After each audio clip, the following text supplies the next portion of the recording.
Okay, so we are back. Before we talked about the life cycle, we looked at differences between prokaryotic and eukaryotic organisms, and we talked about the purpose of mitosis. Now we're going to get into some of the details of this mitotic process. One of the neat things is that this is something that we can see under a microscope. And you could literally, using a light microscope in time, you could watch this process fold in real time. This is what they've shown you here using fluorescent markers to indicate the cytoskeletal dynamics in the green and the DNA dynamics in the blue. And so because you can see this, you can kind of split mitosis up into clear, morphologically distinct phases. And so we're going to go through those phases and just talk about what's happening in each of those phases that allow for cell division to occur. So in prophase, you have breakdown of the nuclear envelope, and then you have condensation of the DNA. You can see that here. It doesn't quite look like the metaphase structures, but they are beginning to condense and become more dense and forming what will be those metaphase structures. In metaphase, you have alignment of these condensed chromosomes along a axis or a metaphase plate. And so the chromosomes are going to line up, and they're doing so by being pulled by these, I don't want to use blue here, pulled by these cytoskeletal proteins. And so it is the centrioles that are organizing those. You can kind of see those there.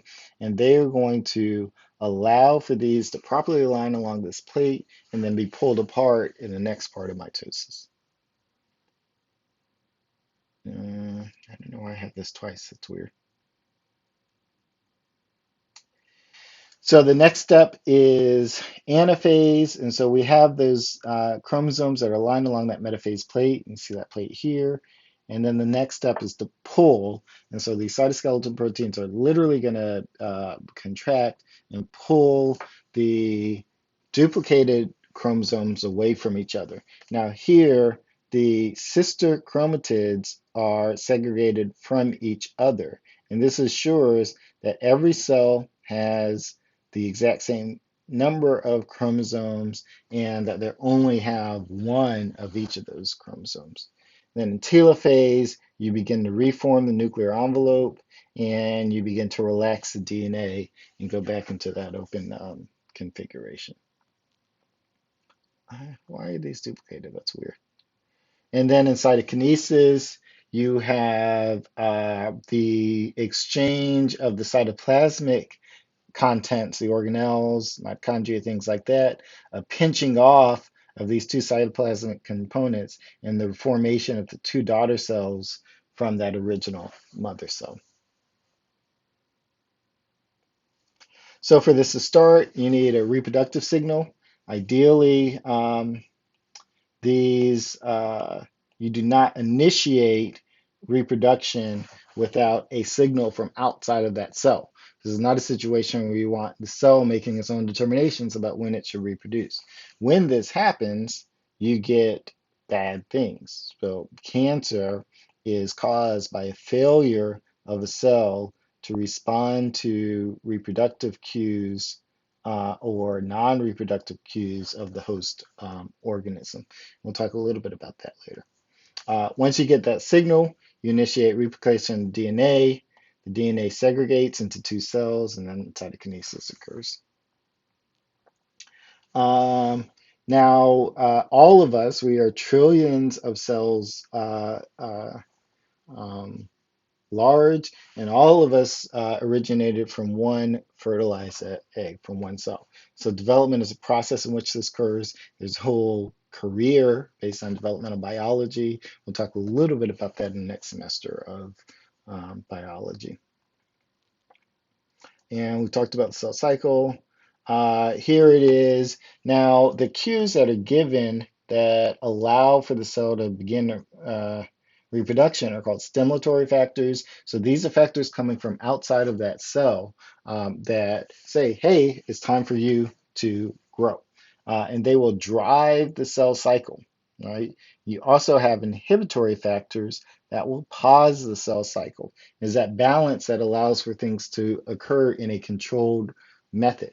Now, what cancers do is exploit the inhibitory and stimulatory pathways for their own mechanisms. So they will, if stimulatory factors are, pushing the gas pedal, they will push the gas pedal without regard to external stimulation, and they will cut the brakes.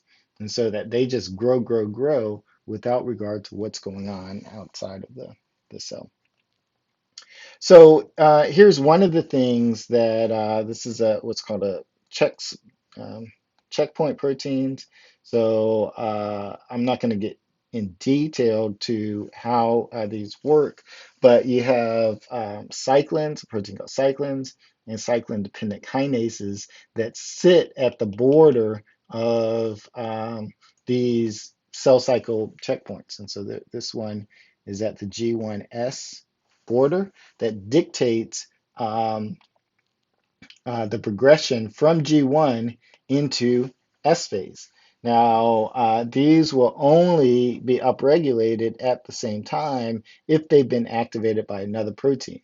And so the cyclin gets it phosphorylates another protein, so this is a kinase, so it adds a phosphate from ATP, phosphorylates a protein, and this phosphorylated protein is a signal for reproduction to occur. And so that whenever the cell sees this phosphorylated protein, it says, hey, it's okay to begin reproduction. So here's one in which you have cyclin D1 and CDK4.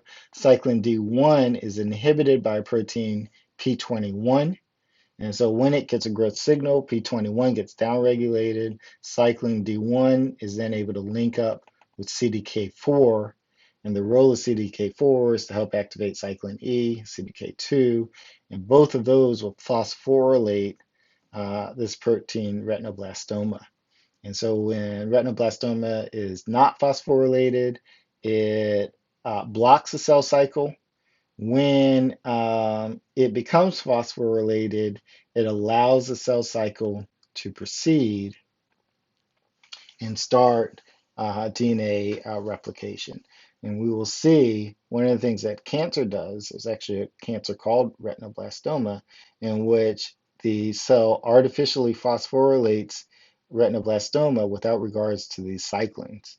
And then that causes the cell cycle to go forward. So this is one, there are different cyclins and CDKs that are around at different points in the cell cycle that regulate its activity. The reason these cyclins are called cyclins is because they're upregulated at some points in the cell cycle and downregulated at other points in the cell cycle. So retinoblastoma protein is called a tumor suppressor because when it's working normally, it suppresses the progression of the cell cycle. And in order for a cancer to be a good cancer, it has to find a way to bypass those tumor suppressors. So tumor suppressors are typically proteins that have been downregulated by the cancer in order to drive the tumor. On the flip side, you have oncogenes, and these are proteins that kind of push the gas. And so those are proteins that need to be upregulated by the tumor in order to to to progress the cancer. And so um, oh yeah, and so here's some other tumor suppressors: P21, P53, retinoblastoma, and all of these. P53 is downregulated in something like 50% of all human cancers.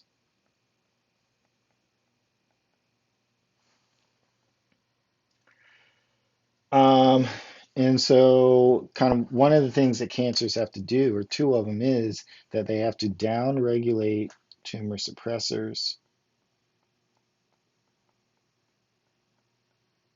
and then they have to upregulate oncogenes, right? And so basically, as I said before, they cut the brakes and they slam on the gas. And that drives the cell cycle regardless of its regulation. Okay, so here we have a chromosome during S phase. It gets replicated and is connected via the centromere. In prophase, these sister chromatids are condensed until we get to something that looks like a metaphase chromosome.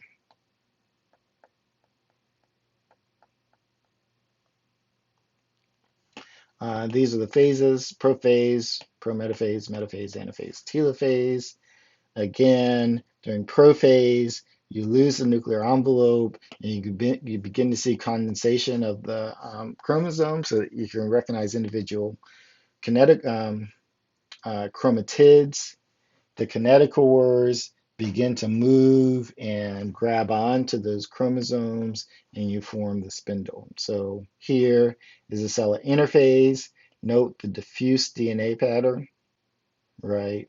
And you're just beginning to see, or you don't really see organization of the cytoskeletal structure. Um, these are interphase cells. These are cells, and if we look, you know, it's pretty clear this is metaphase and something like prometaphase here, right? And we can tell just by looking at where the chromosomes are, they're beginning to align. You can kind of see that this one is maybe a little further along than this one, right? But they're both beginning that process. And so here's a cell at prophase, and note relative to an interphase cell,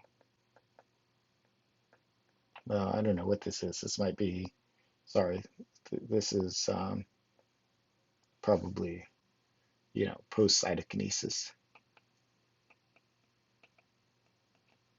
But here you can see, if you're looking at DNA, diffuse here, and then it's beginning to get more kind of brighter and more concentrated over there, right? So interphase, here's a prophase cell here. You're beginning to see organization of the spindle bodies, and we're beginning to see development of the chromatids. Prometaphase, you see that the chromatids have completely formed and the chromosomes are beginning to align along the metaphase plate. They aren't there yet, right? But this is where they're going to align. And so the cytoskeleton is still in the process of grabbing onto these chromosomes and pulling them where they need to go. And note, they get grabbed by the cytoskeleton on either side of the centromere. In a metaphase, they've aligned along that metaphase equator. And then once they are there, then they allow for a release of these sister chromatids, um, basically by taking factors that hold the whole sister chromatid together and clipping them every place but the centromere. And so in metaphase, these chromatids are free, they're held together at the centromere, and they're being pulled by cytoskeletal proteins at the centromere so that they can segregate from each other. In an anaphase, the factors that hold these guys together are clipped. They allow for the sister chromatids to segregate, and then they go to different poles in anaphase. So again, this is a chromosome at metaphase. That's what that looks like. And then each of these are chromatids, and they are identical copies of each other. So here's a cell at metaphase. Again, this is the metaphase plate. And then these are the spindle bodies that are organized and getting ready to pull them apart. And then in anaphase, the sister chromatids are segregated from each other. And they're pulled to different poles by these cytoskeletal proteins. And then in telophase, the chromosomes begin to decondense, the nuclear envelope reforms, and then you have a pinching off of the cytoplasm to form the two daughter cells. So here's late telophase here. You can see cytoskeletal function.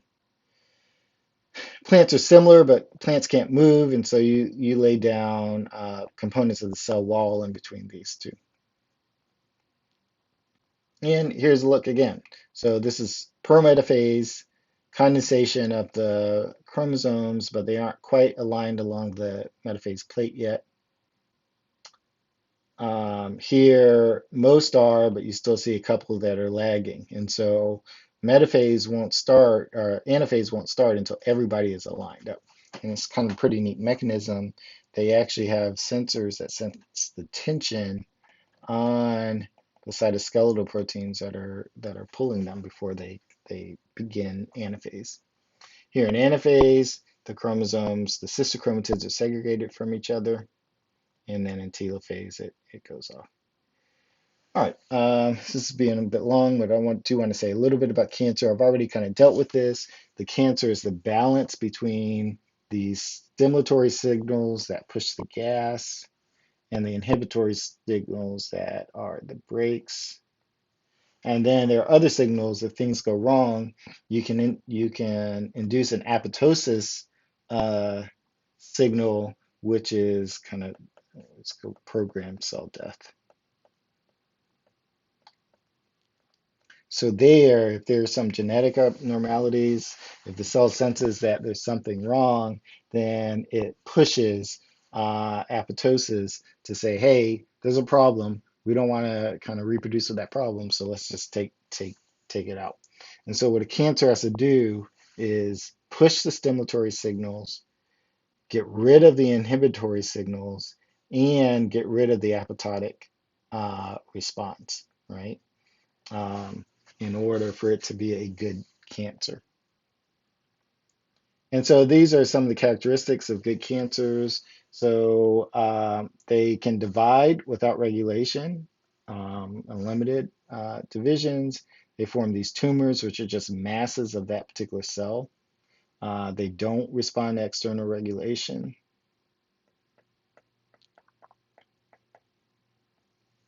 There is a multi-stage process, so it takes lots of different things to happen. They have genetic abnormalities, so their DNA is all messed up. Abnormalities. And they don't do anything, so they don't contribute to the host organism. They just grow. And then they undergo other processes. Angiogenesis is this process of drawing in blood, which provides oxygen and nutrients. And then metastasis is breaking off and seeding new sites. Now, when a cancer cell has metastasized, that's a pretty dangerous place because it is resistant to treatment because you don't know where it is in the body. If it's localized to a particular area, you can get rid of cancer by surgical resection and by other mechanisms. But if it is capable of metastasis, that means it's gone from its primary tumor, its original site, and it can land anywhere. Travels along the circulatory system or the lymphatic system, and it takes hold in other places, and you can't you don't know where it is enough to be able to stop it. So metastasis is really a bad sign and sign of very poor prognosis. So three phases of cancer. There's the initiation, a single mutation occurs that allows for unlimited replication. That alone isn't enough, though. Other things have to happen. One, you actually, because these start replicating, you build up more mutations, and those two mutations allow for different things to occur. So one might be cell cycle progression, and then another might be loss of contact inhibition. So they start growing all over each other. And then you might have something that promotes the invasion into other tissues. So that cuts into the extracellular matrix. And then something that promotes the invasion into either the blood or the lymphatic tissue. So you have initiation, you have promotion, which allows for multiple mutations to occur that give different abilities to the cancer as it goes forward. And then you have progression here. So here you have a tumor that has gotten outside of its cell system, so it's invaded into extracellular matrix, and it is progressing towards the circulatory systems that allow it to spread all over the body. And a malignant tumor will enter into these circulatory systems, and it turns out that there's a different set of factors that are necessary that allow it to then travel from the lymphatic system or the circulatory system in and seed into another place. And so these cells can get out into the lymphatic system, but if they are unable to take hold in a different environment, then it won't do much. So all of those occur via different mutations in the cell. Talked about metastasis and angiogenesis already. We talked about suppressor cells and the oncogenes. So the proto-oncogenes are the normal functioning cells that cause that become oncogenes when they are changed or mutated. So proto-oncogenes here, cyclin, cell cycle goes normally, things that inhibit the tumor suppressor P53, apoptosis kind of works as it should, and tumor suppression genes are like P53, things that block the cell cycle. And in cancer, they have excess cyclins, the inhibitors of P53 are turned on, they turn down apoptosis, they don't have any checks on cell cycle, and they block things that activate the tumor. Um, And so the cancers kind of arise as a function of the tissue that they start in. So carcinomas are epithelial, adenocarcinomas are glandular epithelial cells, sarcomas are muscle, leukemias are blood, and lymphomas are those of the lymphatic system.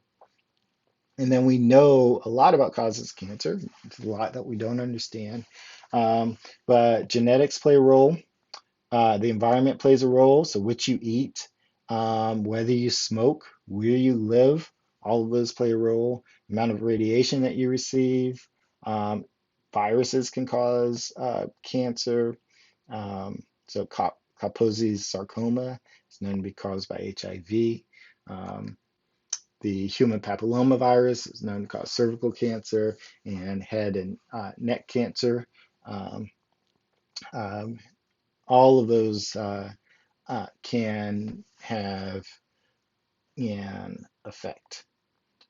And there could be genetic predisposition. So, for instance, if you're born with a mutation in BRCA1 or BRCA2, then there's a high likelihood that you will get breast cancer um, at some point in your life. All right, so I think I will stop there. Oh, well, I will say this, two things. Here are some of the warning signs of cancers, things that you can look for the black male population, particularly your age.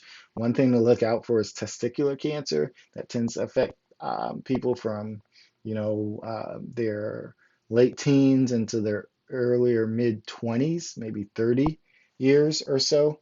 Um, and it is occurs quite frequently. I've actually known quite a few, well, not quite a few, but several students who have had testicular cancer in here at Morehouse.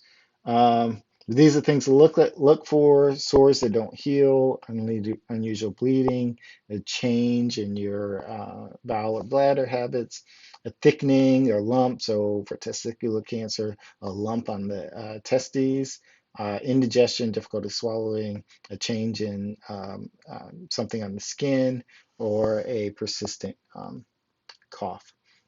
And I'll say cancers are different. I liken cancers to something like Al Qaeda or terrorist network. It's decentralized. There's no such thing as one cancer. Every cancer is a different beast. They work through different proteins, through different mechanisms. They simply share a common philosophy to downregulate tumor suppressors, upregulate oncogenes, and not listen to um, the external environment. Some cancers will work via a set of proteins X, some will work via a set of proteins Y. Uh, Even within the same type of cancer, say breast cancer, they can operate differently. So there's no such thing, I kind of rail when somebody, and I'm a cancer biologist, kind of rail when people say we're going to cure cancer, because there's no such thing as just a cancer. You have to look at each individual cancer on its own and develop cures, if that is what you're trying to do. And so they each have distinct genetic and cellular changes that occur that have to be addressed. So you can't simply find a cure for prostate cancer on one end and think you're going to cure, one, even all prostate cancers, much less use the same mechanisms to cure, breast cancer or something like that. There are some promising techniques, though. One is immunotherapy, and immunotherapy is activating your own body's defenses. So we have very efficient defenses in our immune system to attack foreign cells that mean to do us harm. The problem with cancers is that they are our own cells, and so the immune system doesn't really recognize them. But if we can activate the immune system, then we can have very good clearance. And so this has been a very exciting part of the field, activating the cell's own immune system to attack these cancer cells, to recognize and attack these cancer cells. And this has been, last 6 years, probably one of the most promising areas of cancer immunotherapy. All right, so I'll stop there with mitosis, and then next time we'll go into mitosis. Thank you. Juices.